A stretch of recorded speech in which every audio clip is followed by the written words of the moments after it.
they definitely need to figure out the FRLs early on. I have been to a lot of jobs where, you go there and you ask for the fire compartment plans, and even the builder can't find them. Like, they're not exactly sure of what each wall is going to be or what FRL everything is. Welcome to Fireproof, the Passive Fire podcast, where we delve into the world of passive fire protection. Join the PROFINISH team as we dig into the issues we see on site and in our industry every day, and find out how you can save time, money, and headaches on major construction projects. All right, well, welcome back to the podcast. I'm Russell Whiteford, the General Manager of PROFINISH Fire Protection. Today I'm joined by Ryan Palmer, one of our project managers. Welcome, mate. Thank you. Thanks for joining me for a chat. Today we're going to be talking about fire stopping penetrations. It's an area that you have worked in on the tools yourself, having come from a trade background, but you've been in the office for the last 12 months or so, transitioned into a project manager's role. So I think, having that experience hands-on, as well as now talking to project managers and engineers every day, you've sort of got a really good insight into what's happening on site when it comes to penetrations. And it's an area that's had a lot of attention, I think, recently as well. So we're going to jump in and talk about quite a wide range of things. I generally would like to cover off on all the three pillars of passive fire. So we'll talk about the design phase of a project, the build, and then also the documentation. So we'll try and use that as a bit of a guide for us as well. But one of the things I was going to start with is a lot of times people come to us when they know they've got questions about whether penos are being done properly on site. Yep. And that's the first time they engage us. And often that starts out with an audit. We have to come in and assess what has actually been happening. Yep. Do you want to just talk about what is the process of actually doing an audit? And that's often one of the entries we have into a project. Well, for us, we have a program we use where we would upload the plans, preferably fire compartment plans, so we can identify the FRLs of the walls and different substrates. From there, we'd also request the schedules or the test data from the relevant trades that we'll be inspecting, so we can see the system that they've applied or apparently have applied. So after reviewing that, then we can kind of go in with an idea of what's compliant and what to look for. And then we will go through, flag any defects. From there, we can create a report, which we can then give to the client, and they can just, then give that back to the trade, and we can provide either a new solution or some advice on, how they can or what they need to do to match their test report and the system that they've chose. So I suppose one of the key things you touched on there, when we're completing an audit, we're assessing what's been installed against what we know is the tested system. Yeah. So at the start of the job, or now, it's only really become a thing recently, but you have to submit a building schedule, which would break out the different wall types found on the job, the services, and those relevant trades would usually fill that out with the test report and the system that they plan to use in the future. Yep. And then, once the design finishes and the walls start getting built, they are meant to try and replicate that system, but usually through lack of knowledge or misunderstanding of the details, they often don't get it right. Mm-hmm. And then there must be something that maybe triggers a builder or a subcontractor to reach out to somebody like us. Well, a lot of the time you can see that it's not right. They're rushed because they either the trade might not have allowed for that fire protection. They might have missed it, or just an oversight, or the people on site just don't really care. They haven't got that quality control where they'll just slap some sealant on it, and when you say they don't really care, it's probably it comes back to a knowledge thing again. Knowledge, and it wouldn't be that they don't care, but it would be that it's maybe not their kind of bread and butter. It's not their expertise. They're like, why do I have to do that? They're a plumber. They want to install the pipes and do all that kind of stuff. So it's more, I think obviously it's a very rushed, or the business, building industry. There's a lot of pressure on being quick, hitting the time frames, and then that falls onto the people on site. So I think that's where they might just rush and not do it right. And it's usually visually obvious. Yeah, You know, okay. if it doesn't look right, it probably isn't. Yeah. That's a pretty good rule of thumb. Yeah, there is times when we've done some deconstructive testing as well. We've actually pulled apart points to make sure they have been installed properly. Yeah. Well, there's obviously there's so many little details in the test reports that can be overlooked, like a certain depth or the annular gap around the service. Yeah. Which again, it's more of a planning issue where they haven't really thought out ahead of time, and then it's got to that stage that they've just kind of ignored it and done what they can, or done their best, what they thought was right. So when we do get called in to do an audit and the build's already in progress, and it's the first time that a passive fire expert has come in to look at the penetrations, what are some of the things that you're commonly seeing? The wrong sealant is often used. I guess for us, they'll have to use a mastic for some stuff, and they've just used a normal fire-rated sealant, which would provide a smoke seal and treatment for some kind of services, but it wouldn't do what what they actually require. Damaged seals, so just rushed. They've just kind of slapped the sealant on there, and there's still gaps in it for the smoke to get through, and just a misunderstanding of the fine details in the test reports. They often try to do it, but they haven't done it as per that test report, and that's what it has to be. It has to be exactly to the detail. What about clusters of services and things like that? That's an issue. A lot of the time, a core hole, everyone just wants to run their services through. They don't think about the spacing. Same with firewalls and all that. It's mainly just even when the building has a lot of room, it still happens because people see a hole and it's the easiest way to go. They just put it through there and they're not thinking about the fireproofing. Yeah. That happens a lot, especially with PEXs, for instance. There's no treatment on the market other than a special casting kind of collar or box kind of thing to treat both at the same time. Pretty much standard. Both watts. Or 2 PEXs in the bundle together. Yep. And that will happen often because obviously you got your hot water and your cold water running into the apartment. Yep. They'll often just run it, either cut a strip, a little slit or whatever, and just run it through there and just cork it.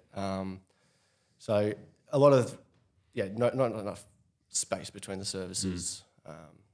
There's a lot of issues. So I think one of the things you're highlighting here is just knowledge, because there is so many different test reports, and there's a million different scenarios that you come across on site. People don't understand what is as per a tested system. They want to apply the fire rating, but it's not their area of expertise. They don't understand how to link that back to a tested system. Exactly. So we've sort of been talking about coming in during a build process, but earlier you touched on the fact that now we're starting to get asked for pre-construction registers to be completed. So we're actually putting or suggesting what should be used to treat each different service type before the building started. Obviously, that's going to help, or hopefully that's going to help save some of those issues that you've just raised. Oh yeah, definitely. Yeah, and have we had any experience? Because I know we've been doing that particularly this year. Have we had experiences now where that's starting to have a positive outcome on site? We haven't actually done any where we've yet to go to site and audit. Yeah. So we've done the pre-construction register, suggested all the systems, but it's pretty much that's the first step for them to even just get a building permit for those substrates. So if you need one for the floor and the walls, all the different types of substrates that they'll be passing through.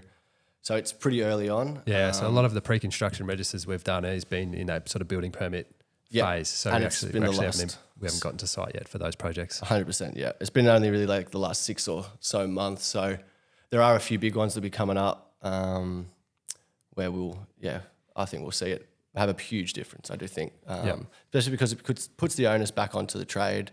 Now and it puts the onus back onto them, but they also have direction. Gives them something specific. Exactly. We state the system, where, the page, the treatment details as per what it says in the test report. So it's nice and easy to digest and to relay to their people on site. That's right. And then I suppose the service that we can provide then is actually coming in and managing the subcontractors or the contractors right across the project, where we're then holding them to account and auditing their work as they're going. Yeah, so that's what I'm doing at Bolton Clark, or that's what we'll be doing at Bolton Clark. Yeah, so it's a project you're actually at this morning. So we walked through it just to have a look at, because the first level had been completed. Yep. All the walls have been built, a bit of fireproofing had happened, and he just wanted to see kind of how they were going. And then next week, I'm going to go in and have a meeting with all the foremans, all the different service trades, and just kind of have a talk about what I've seen that isn't right and what they need to do to make a compliant penetration. And then we'll follow through with an audit on each level. Once they're all ready, they've treated their services, we'll come through, defect any, log the ones that are compliant, and then they'll have another chance to try and rectify it, and we'll have another inspection to hopefully have a tick for all the penetrations on that level. I love that we're doing this because it saves so much hassle at the end of the project. The last thing that a builder wants is the building surveyor coming through when they're ready to hand over or get practical completion on the project and actually defecting penos and working out who's going to go and do that work, whether it's an expert like us or whether it's back to the service trade, and then who's going to pay for it. And that's happened time and time again in the past. But the fact that we're getting into the project earlier in this example, that's a great example where we can actually go through and give direction to the service trades, allow them to do the work, audit the work. The other part of that is we get to provide the register. If we're actually coming in and auditing all the points, we can provide the register, which is something that's difficult for the service trades to provide. Yeah, agreed. Do you want to talk about that? Yeah.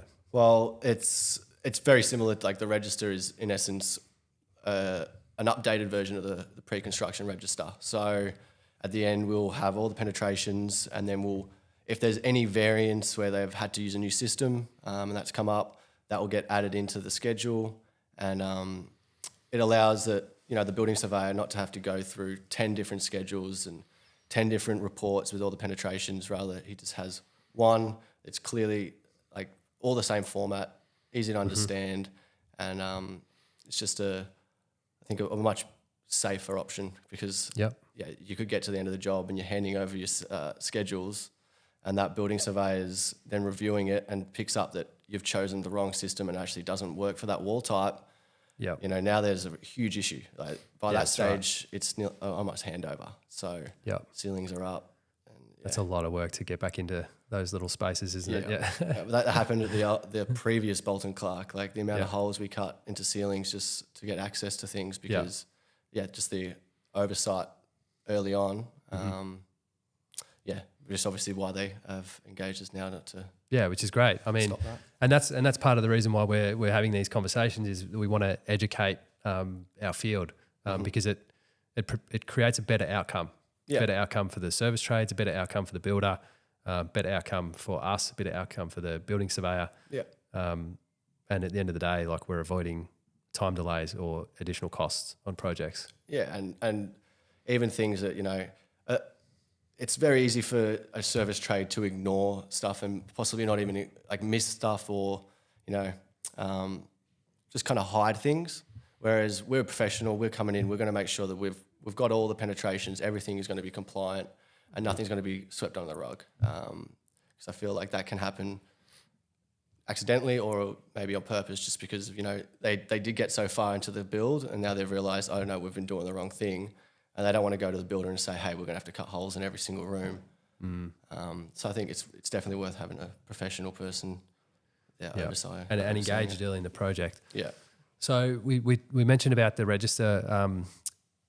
One of the other benefits when we provide a full register for the whole project is that each item or every single penetration on the job is referenced, has a unique reference ID, has a location that links it back to the plans.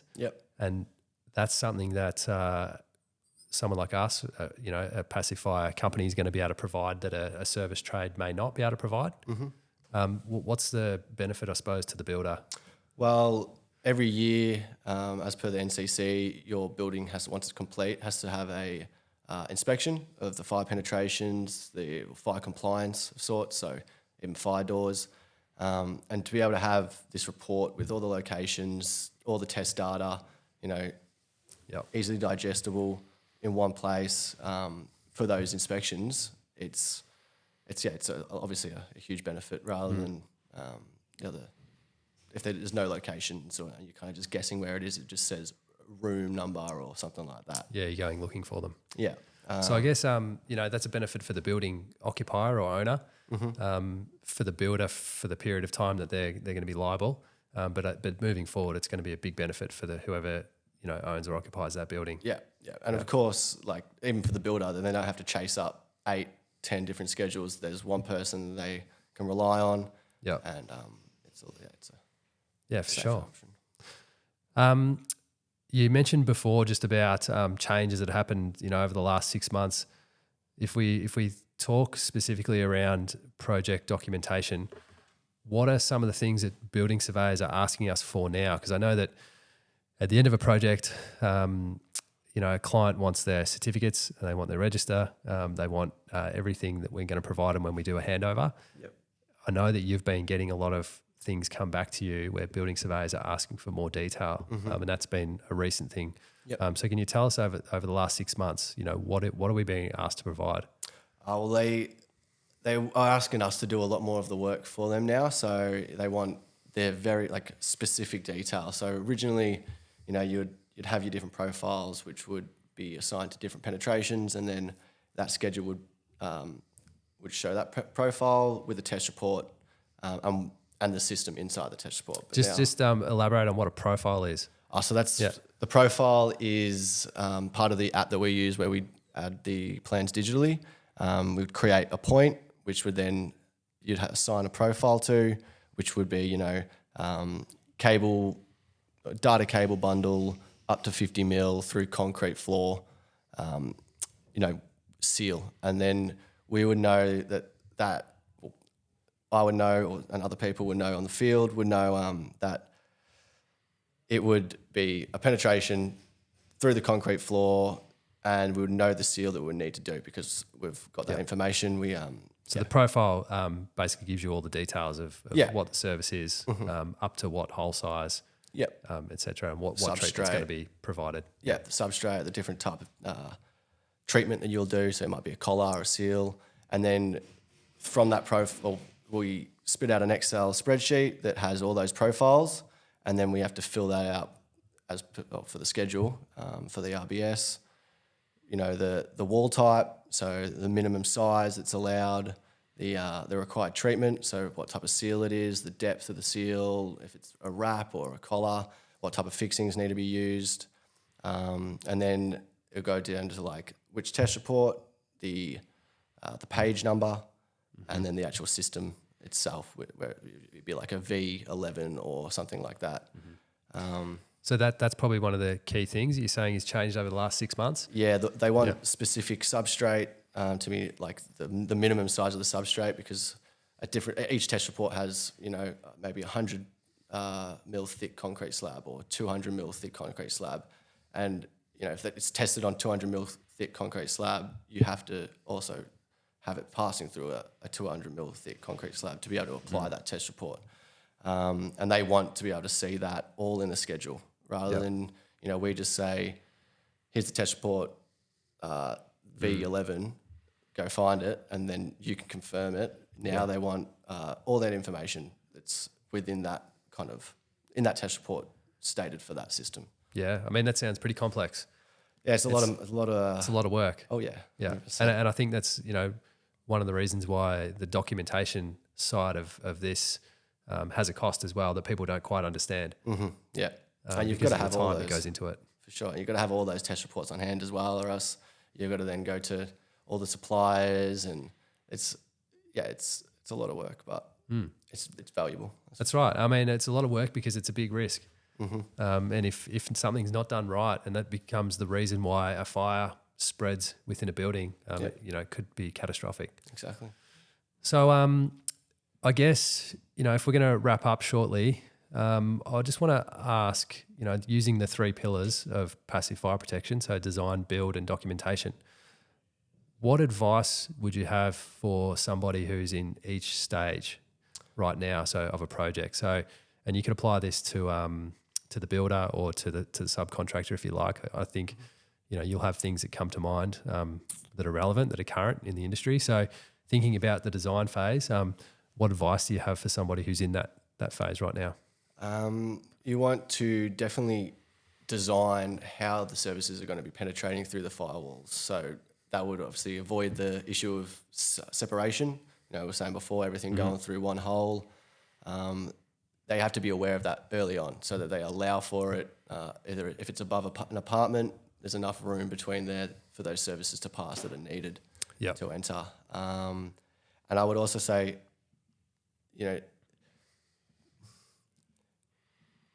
more is better. So like if you could design above the apartment an extra layer of fire check, that is going to make treatment, for instance, a lot easier because it allows, now you can use more test reports that state, you've just got more variance. So it allows for more freedom. And if you do get it stuck into a pickle, there's more chance that you'll be able to find a compliant system. What I'm hearing is it's it's quite complex and an architect or a designer might not know that. Yeah. So even just having a conversation in the early phases, just to provide some early stage advice could really help the direction of the project. They definitely need to figure out the FRLs early on. I have been to a lot of jobs where, you go there and you ask for the fire compartment plans and even the builder can't find them. Like they're not exactly sure of what each wall is going to be or what FRL everything is. And that's either can be an oversight from the architect where they haven't fully clarified it or I guess just they're not as concerned as they should be, I guess. Because obviously you need to know what the FRL is to either have enough spacing for whatnot, pretty much just whatever you need to go through there. And I feel like it's definitely something that needs to be thought out early on. Mm-hmm. And I think, for us, it's front of mind because it's what we do. But for everybody, it's not front of mind. Yeah. They want to make sure that it's correct, but they're not always, thinking through to the level of detail that we are when we're coming into projects. So whether that's the architect or the builder. If we are moving to the build phase, what advice would you have for people who are sort of in the build phase right now who maybe haven't engaged somebody? I would definitely be looking to get an audit of some sort if there's already services going through and treatments happened. Otherwise, if you're just before, walls have been put up, but it's very early on, you could do a mock-up wall. Yeah, cool. Which, either you could get your service trades to come in, they do what they plan to do. That can then be inspected by, I guess, the building surveyor or a third party like ourselves, who then can confirm that it's going to be compliant. And then that kind of sets the standard, and it's a visual, something that they can visually go back to and say, all right, that's what I need to do. I need that spacing. And I think that's one of the best things they could do. I agree. I think it's something that doesn't happen enough. Yeah, 100%. We can install those, can't we? Yep. We have done them before, but whether it's a company like ours, whether it's the builder, whether it's the service trades doing it themselves, I think one of the things is that it takes time or there's a cost because someone actually has to build it and do it. And oftentimes, just spending that little bit of time or that little bit of cost at the start is actually going to provide the resource that people can refer back to, and it's going to save that time or that cost tenfold, 100%. Later on down the track. So it's important to recognise that. That's great advice. But yeah, even I guess if there is issues with spacing, there are alternative systems that are pricey. But again, you definitely want to design it and kind of work through it as you go, step by step. Make sure that each level's compliant before you start sheeting, before you start putting up grids, because that happens a lot. They kind of rush along, and then 2 days before they're about to put the ceiling up, they decide to get an audit, and now they've got to hold everything up and push everything back, and it's definitely So I mean, we keep hearing earlier is better, but I guess you did also mention some other solutions. So if if penos can't be treated because of the way that services have been run through firewalls or floors, there's other solutions, sometimes building bulkheads, building compartments and things. So that's where, we can come in and provide advice on that as well. But I think the main bit of advice there was earlier is better. Yeah. If you haven't had a passive fire expert involved in your project and you're halfway through or already in the build phase, it would be worth having a conversation. For sure, yeah. Yeah. So when it comes to documentation, is there advice that you have around, to make life easier for the builder or for the building surveyor? Well, I guess where we come, from us, our point of view, if we come in and we have treated it, we won't use heaps and heaps of different product types. So we'll have, a few different ProMat, say, and TBA, and then we'll have just the relevant test reports, which would be a lot less of information to go through for the building surveyor. Whereas, if each trade's doing their own thing, they've all got different products and whatnot, it can be, I guess, cumbersome for the building surveyor to read through it all and trying to understand it all. And they're likely to push back, aren't they? Yeah. And ask for more information. Yeah, for sure. And often the test reports that the trades that will supply aren't actually test reports. They're more of just the data sheets. Yeah. They kind of tell you how to install it, but they don't go into that specific detail Of the fire testing. Yeah. And that's where they probably have some issues where they don't treat it properly as well. So that's another, that actually, I think that bit of advice probably goes right through the 3 phases, is streamlining what products you're going to use. So, from a design point of view, during the build and also documentation, if you have consistency across the project with what types of points are treated with what products and have some consistency with the products you're using across the project, then the documentation side of it becomes a lot easier too. Yeah, definitely. And it's a lot easier to see, what's compliant and what isn't compliant. If there's, at the very start, it's clear. Even the builder knows what to look for in essence, so he can kind of inspect it himself even, rather than just relying on the trades to do the right thing. Or I guess you get us in. I reckon we've covered it fairly in depth. It's been a really good conversation. I think we'll wrap it up there, and hopefully, if you're on a project at the moment, whatever phase of the project you're in, as a project manager, working for a builder, working in design, and you need some advice, feel free to reach out and have a chat to us. Definitely help. All right. Well, thanks for your time, mate. No worries, man. Cheers for having me. Thanks.